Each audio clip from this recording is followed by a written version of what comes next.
Welcome to this module about identity, openness, and cultural considerations in permanency and adoption, developed by the Center for Advanced Studies in Child Welfare at the University of Minnesota School of Social Work, in partnership with the University of Vermont Department of Social Work.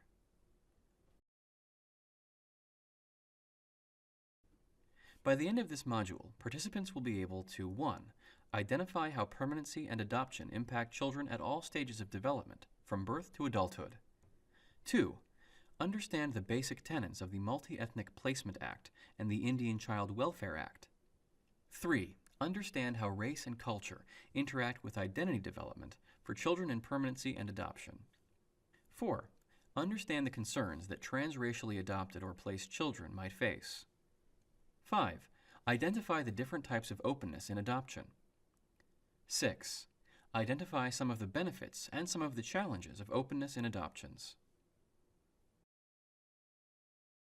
Adoption presents challenges for normative development for children and adolescents, and in particular, identity development. Most of us are familiar with Erikson's theory of human development over the lifespan. According to Erikson, human beings work to attain or resolve certain psychosocial tasks during different age periods from infancy to death. Psychologist David Brodzinski and his colleagues posited additional dimensions to these tasks that adopted persons will face. In addition, child development expert Vera Fahlberg advocates professionals understand the impact of multiple transitions, which so often are a part of permanency and adoption on a child's development. Understanding these additional tasks is important for adoptive parents and professionals working with adopted children, youth, and adults, particularly so that they can understand behavior in context to adoption as a lifelong process. The different stages of development, according to Erikson, are infancy, toddler, preschool, middle childhood, adolescence, young adulthood, middle adulthood, late adulthood. It is helpful to consider each of these stages from infancy to young adulthood and their additional adoption-related tasks in more depth.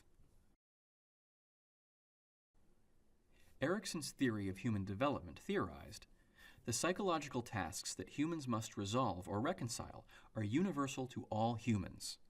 Each of these psychological tasks were most present and central to a specific age period, but that a person could be revisiting and continuing to work on resolving tasks even in later age periods. Each of these tasks are presented as opposing ends of a spectrum. However, Erikson did not mean that one is all positive and one is all negative, but rather a balancing act for each of these two opposing states.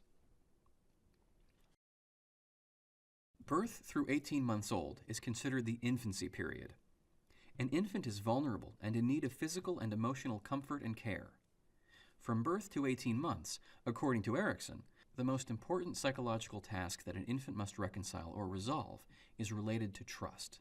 The baby must learn whether they can trust the world. Erikson phrased it as trust versus mistrust. The infant must learn to trust that adults will respond to his or her needs. By trusting that adult caregivers will provide the physical and emotional nurturance the baby needs, the infant begins to see the world as a safe place. The balancing act of achieving trust must also include a healthy instinct of mistrust. An infant must be able to understand that not everyone that is caring for them can or should be trusted, thus balancing the opposing states. Many people incorrectly think that babies and infants are too young to know what is happening to them when placed for adoption or in foster care. However, emerging research shows that the experiences of infants and children form implicit, sensory, and pre-verbal memories that can later show up as triggers for behaviors. These include prenatal experiences. The infant has also experienced loss, and this loss can make the child attuned or sensitive to additional losses as she or he grows. In addition, the more transitions an infant experiences, the more this may interfere with the ability to begin or complete the work of trusting the world. The permanency-related tasks that an infant has to work through related to trust and mistrust include adjusting to a new placement and the transition to a new caregiver. Will this new caregiver, the foster or adoptive parents, be safe, and will they attend to my needs? Will I be able to attach to this new caregiver? Will this caregiver stay, or will I be moved again and have to try to trust yet another caregiver to meet my needs? Behaviors to transitioning to a new home and caregiver that might be related to trust and mistrust might include eating issues, such as refusing to eat, overeating, or spitting up after eating. Sleep issues. Chronic and extended periods of intense crying, temper tantrums, or rages. Hypervigilance, when the baby is quiet but has a wide-eyed look as the baby tracks the movement of others.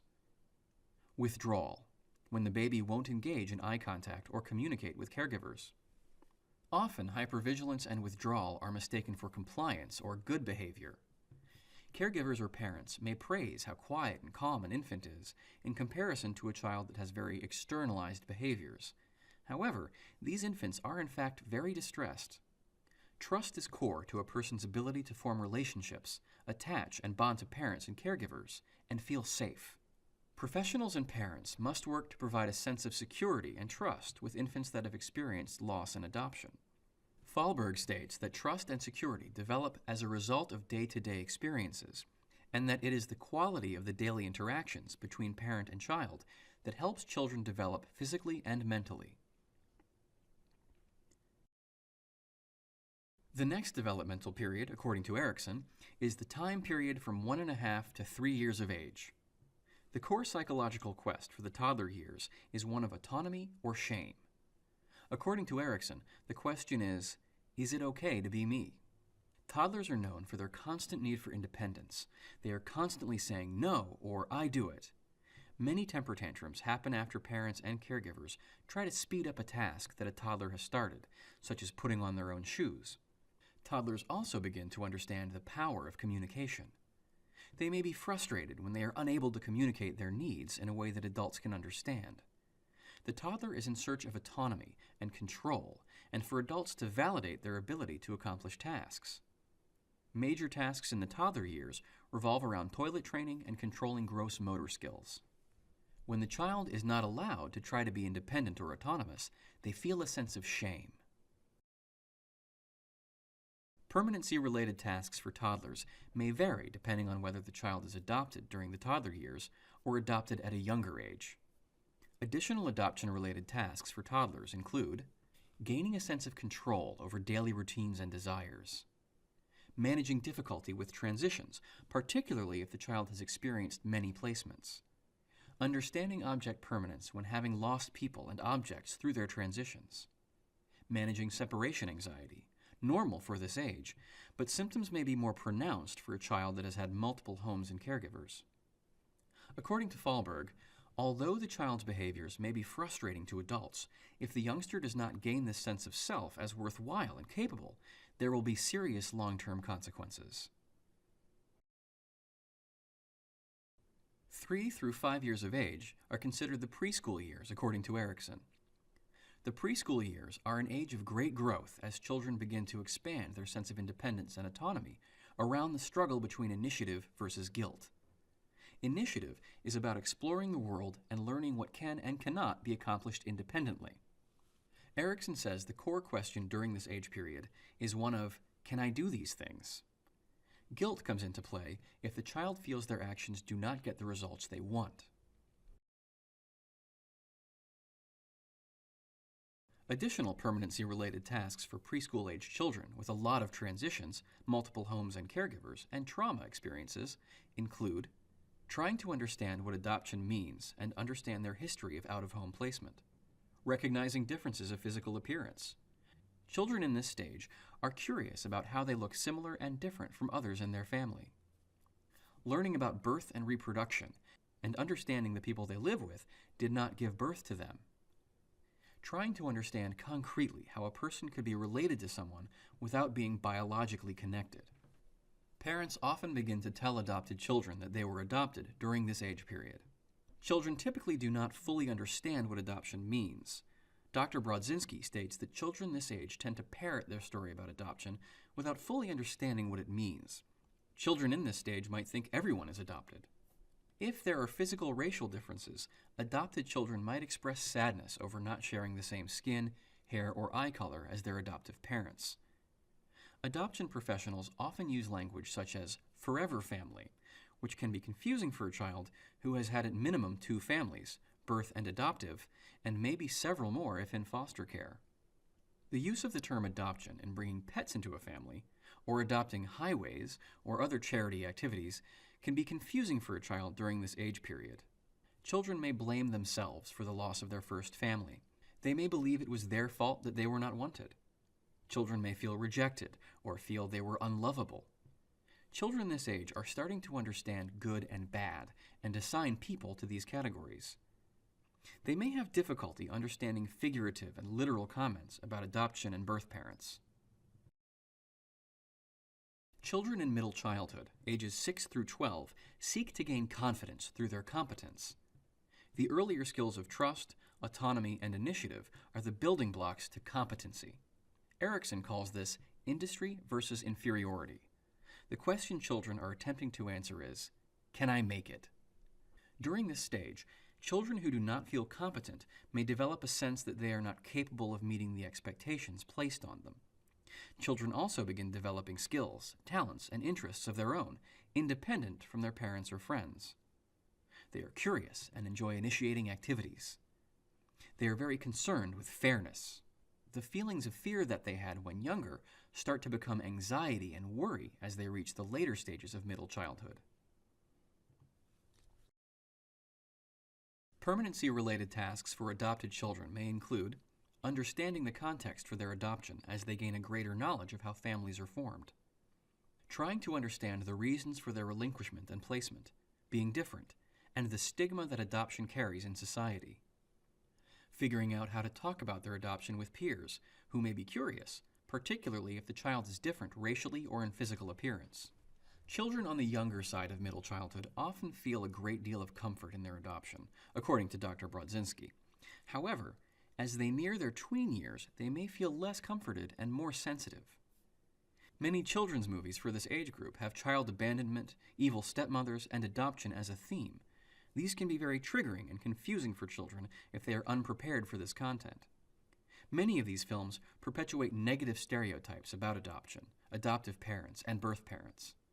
Parents should be aware of these stereotypes and be prepared to address them with their children.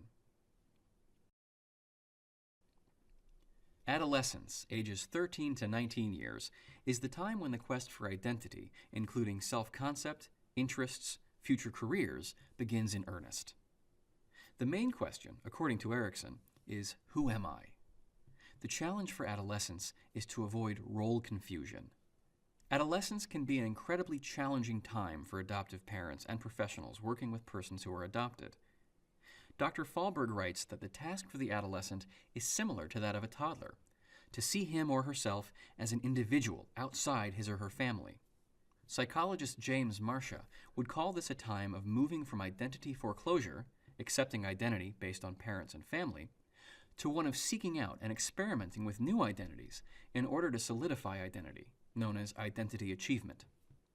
While it is natural for teenagers to begin to think about how they are different and similar to their parents, it is more complex for adopted youth to compare themselves to their biological families.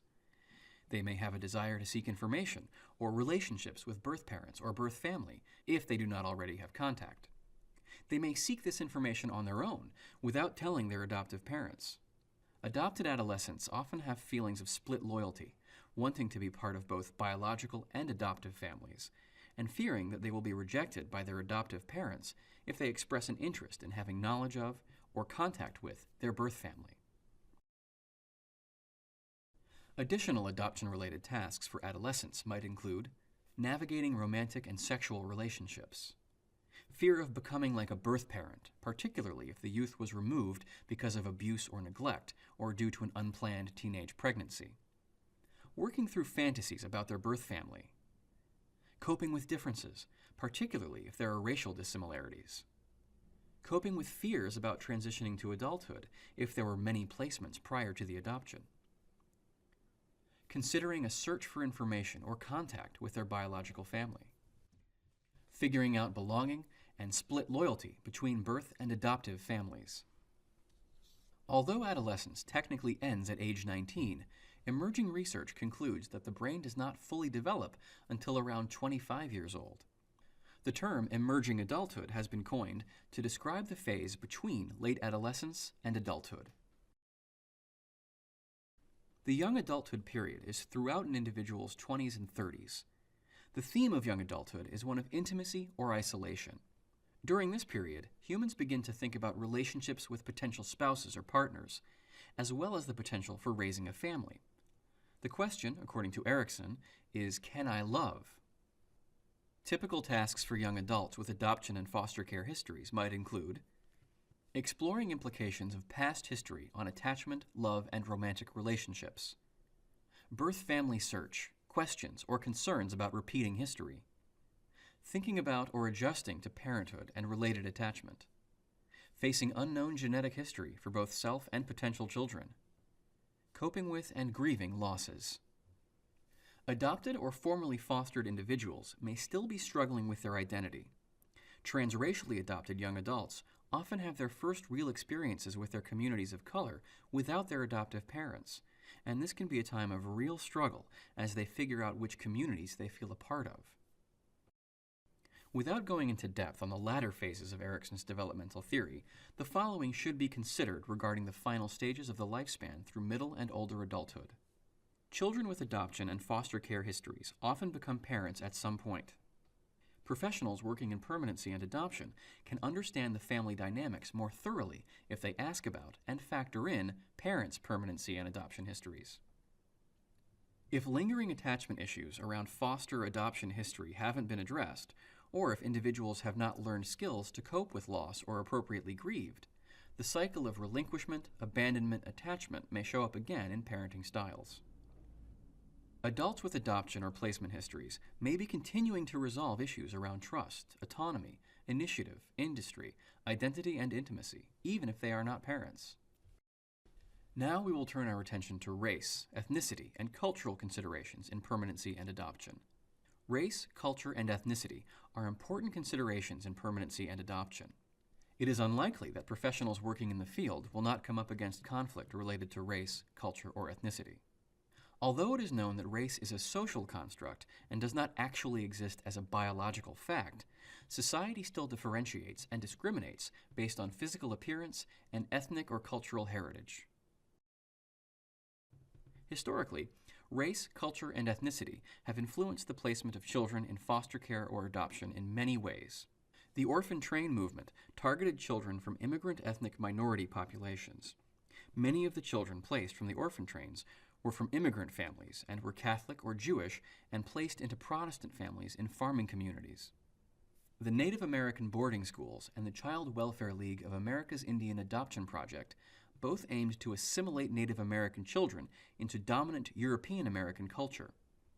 African American children were typically not included in child welfare services until the 1950s.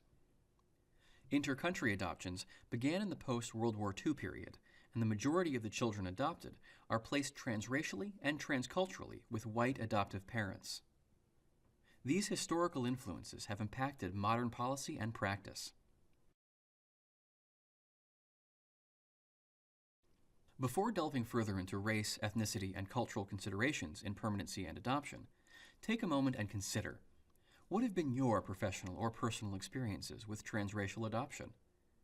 What do you see as challenges and benefits? Transracial adoption has been and continues to be a controversial practice.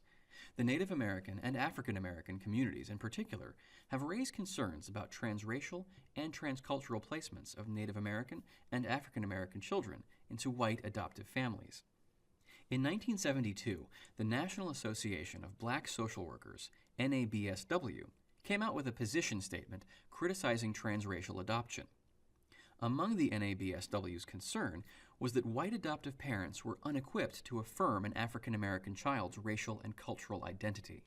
As a result, transracial adoptive placements declined as adoption practitioners focused on matching children by race in adoption. However, some expressed concern that African American children in foster care were being delayed or denied adoptive homes because of race matching. In 1994, the Multi-Ethnic Placement Act, also known as MIPA, was passed.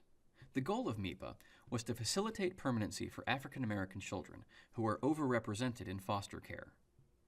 MIPA prohibited the delay or denial of a child into a prospective foster or adoptive home based on the child's or the prospective parent's race, color, or national origin. MIPA also required that child welfare agencies implement recruitment plans that result in a pool of prospective parents that resemble the children in need of placement. The Inter-Ethnic Provisions, IEP, passed in 1996, further clarified MIPA. MIPA and IEP only apply to children in public foster care. MIPA and IEP do not apply to the Indian Child Welfare Act, ICWA. Critics of MIPA feel that the legislation does not address why there is an overrepresentation of African American children in foster care. Others say that the majority of the prospective adoptive parents who adopt from foster care are white and are not open to adopting transracially. Therefore, the legislation has not accomplished its goal. While recruitment is a requirement of MIPA, agencies struggle to meet the goal of having a pool of prospective parents that resemble the children in need of placement. The Indian Child Welfare Act, also known as ICWA, was passed in 1978. Professionals are sometimes confused by the purpose and aim of ICWA. ICWA is often presented as a race-based law, but that is not the sole purpose of the act. Because tribes are semi-sovereign nations, the purpose of ICWA is to protect jurisdictional rights for children who are enrolled or eligible for enrollment in the tribe. Because the Native American boarding schools and Indian Adoption Project had specific goals around assimilating children to lessen their cultural identity, tribes reserve the right to have a say in making sure that wherever the child is placed, it will be with parents or caregivers that can positively affirm the child's tribal identity. Tribes view a child as a member of a community, not just an individual family system. The loss of a child to a non-Indian family is a loss to the whole tribal community. One of the core tenets of ICWA is the hierarchy of placement preferences. The first preference is with an extended family member. ICWA has a broader definition of family member or relative than other laws. If a child cannot be placed safely within the extended family, the next preference is with another family in the child's tribal community. If there is not an appropriate placement within the tribal community, the tribe will seek placement with a Native American family outside of the tribe. Finally, if all other options have been exhausted, the tribe may approve the placement of a child within a non-Native American family. It is a misconception that tribes will only place Native American children within Native American homes. Tribes do place children in non-Native American homes. They just want the ability to be involved in those placement decisions to make sure the foster or adoptive family will positively affirm the child's cultural heritage. Given the history of American child welfare policies aimed to eliminate Native American culture, it is important to the Native American community to have legal rights to determine the best interests of their children. Research has shown that for the most part, children adopted transracially do very well in their adoptive families. Research has also found that while children do well overall, transracially adopted children have unique and additional needs related to developing a positive racial identity. The diagram below shows that children adopted transracially or internationally have additional tasks related to development that they must reconcile that children adopted in same-race placements do not. The majority of research studies examining transracial identity are done on children and adolescent adoptees. We know that identity development really does not begin until the teenage and young adult years, so the research has a gap in helping us understand what would improve the racial identity process for transracially adopted persons. In a 2009 study conducted by the Donaldson Adoption Institute, Korean Americans adopted transracially as children reported that 86% grew up in areas that had less than a 10% Asian population, and 78% said they received teasing due to race and ethnicity. Korean adoptees reported experiences with discrimination. 80% reported experiences with discrimination at the hands of strangers. 75% of respondents experienced discrimination from classmates, and 38% reported discrimination from friends. This study also revealed that respondents received more discrimination due to their race than due to their adoption status. Another finding of this study was that racial and ethnic identity played a more important role as the Korean adoptee aged. 67% said their racial ethnic identity was important to them in high school. 75% said it was important to them in college, and 81% said it was important to them in young adulthood. Samuel found in her 2009 study of transracially adopted biracial, African American and white, young adults that they felt racially alienated, lacked a community in which they felt they fit in racially, and sometimes felt disconnected with their white adoptive families because of the racial differences. Some of the concerns that transracially adopted children might struggle with include a desire to look like their adoptive parents. Many children in the toddler to early childhood age groups express the desire to have the same color skin as their parents, or say they wish they were white. Feeling different from their peers if they are in schools with little to no racial and cultural diversity. Feeling unable to share with parents if they are being bullied or discriminated against due to their race and culture. This often happens when adoptive parents try to emphasize by minimizing or generalizing teasing and bullying, such as saying, everyone gets teased for something, or just have a thick skin. Having to justify or defend why they look different from their adoptive family, and feeling hyper-visible. Same-race adopted children who blend in do not have to answer questions from the public about their real family. Feeling as if their racial or ethnic community is negative, and struggling with the stereotypes about people from their racial or ethnic community.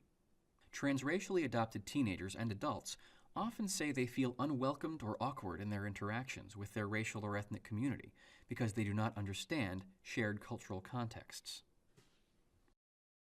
Susan Harris O'Connor developed a racial identity development model that includes 5 dimensions of racial identity for transracial adopted persons.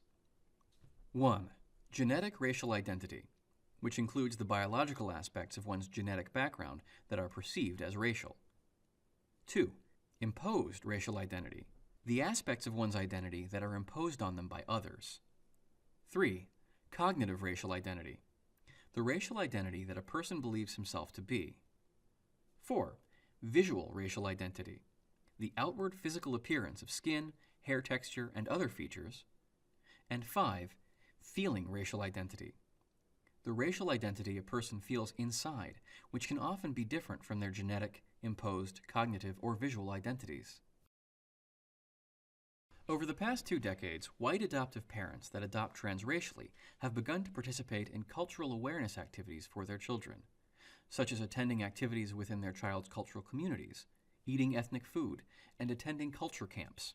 However, a study by Dr. Lee in 2003 found that parents are more likely to participate in ethnic celebration activities and less likely to engage in activities that prepare their transracially adopted children for how to handle racial discrimination.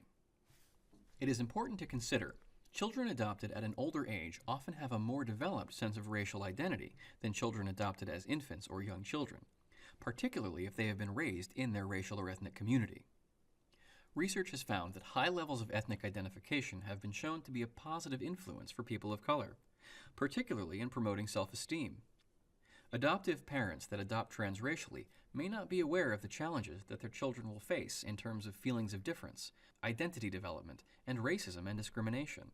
They may feel that love is enough. Professionals need to provide transracial adoptive parents with resources and support so they can support and advocate on behalf of their children. We will now turn our attention toward openness in adoption.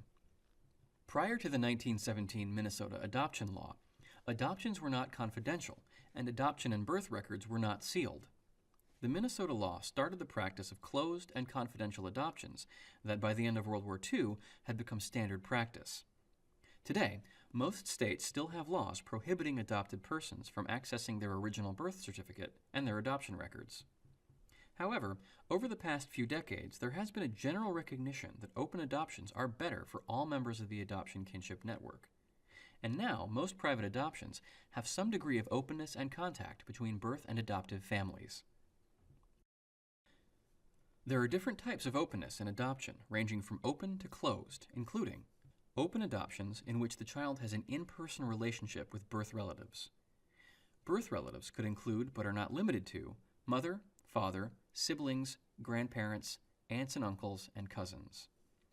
Open adoptions in which the child does not meet with birth relatives in person, but may share phone calls, email messages, cards, or letters.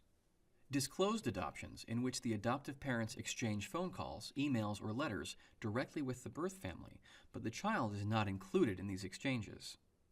Disclosed adoptions in which identifying information, photographs, or letters have been passed on through an intermediary, such as an adoption agency, attorney, or facilitator, but the birth and adoptive families do not have direct access to each other.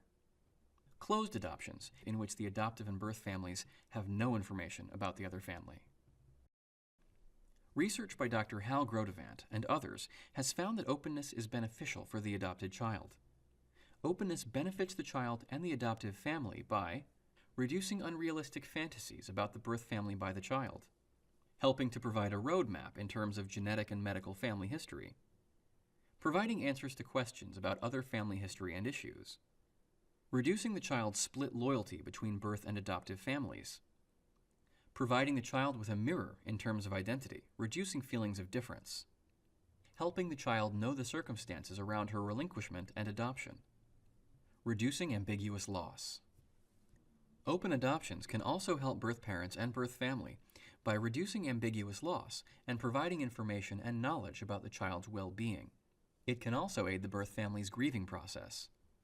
Openness in adoption is not without challenges. Adoptive and birth parents may struggle with setting appropriate boundaries. Although a contact agreement or level of openness between birth and adoptive families may have been created and signed at the finalization, sometimes the adoptive or birth family breaks the contact agreement. More often, it is the adoptive parents that cut off contact, but sometimes it is the birth family, or even the child, who requests for contact to end. Mediated adoptions may become closed due to staffing issues at an agency or lack of response by the adoption attorney or facilitator. Issues related to jealousy, hurt feelings, or grief might get in the way of the relationship, particularly around siblings or new romantic relationships in the birth family. Safety issues may become a concern. Adoptive or birth parents may have differing views on how to parent. Dr. David Brodzinski states that communicative openness is more important than structural openness, and that adoptive and birth parents should keep communication open about levels and types of contact, boundaries, expectations, and understand that these will change over time. Many adopted persons have a desire to meet or find information about their birth parents, and vice versa. The adopted person or the birth parent often initiates a search. However, there are more adoptive parents who are initiating a search for birth family on behalf of, or even without the knowledge of, the adopted child. A search may be conducted in order to find medical and social history, or it may be to find a person. Not all who search seek a personal relationship. One of the benefits and challenges of the technological age is the ability for birth and adoptive families to find each other using social media. Facebook, in particular, is increasingly used by adopted youth, birth parents, and adoptive parents to seek out other members of the adoption kinship network. Navigating a relationship after finding family members can be difficult. Sometimes parties feel harassed or imposed upon via social media contact. Dr. Deborah Siegel has conducted several research studies on open adoptions, and in a report written for the Donaldson Adoption Institute, Siegel and her colleague Susan Smith identified the following as facilitating successful open adoptions. Adoptive and birth parents have a shared understanding about the purpose of openness in their adoption relationship, knowing that it is child-focused and not meant to erase the losses inherent in adoption. Both families are committed to having a respectful, honest, trustworthy relationship. Both families are committed to expressing their needs and exercising self-determination in the creation of the open adoption relationship. Both parties collaborate, communicate, and plan for flexibility and room for change. Siegel and Smith recommend professionals institute the following practices in their work with permanency and adoptive families regarding openness. Both birth and adoptive parents should receive counseling and education about open adoption options and their strengths and challenges in a non-directive way.